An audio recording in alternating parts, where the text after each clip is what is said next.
Bismillahirrohmanirrohim deb uydan chiqdim. Alhamdulillah 3 oylik tanaffusdan keyin xursandman. Chunki 3 oy ko'pchilik biladi, sog'lig'im tufayli ishga chiqolmadim.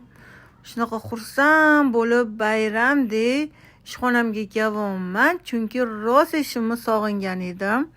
Bismillah deb konsultatsiyalarni boshladim. Oyijonlar ko'pchiligi kutib turishgan ekan. Konsultatsiya o'tkazib berdim, bolajonlarni ko'rdim, oyijonlarga kerakli maslahatlarni berdim. Ular sразу massaj muolajasini boshlashdi. Undan keyin zulu muolajasiga yozilgan sinajonlarim rosa ko'p edi. Zulu qo'ydim, undan keyin hijoma qildim. Kun bo'yi Sergeli filialimda bo'ldim. Alhamdulillah.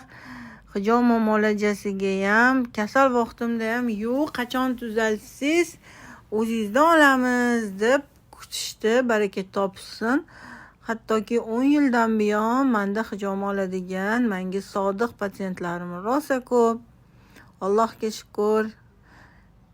Shu bilan ishim tugadi, kechgacha tinmadim.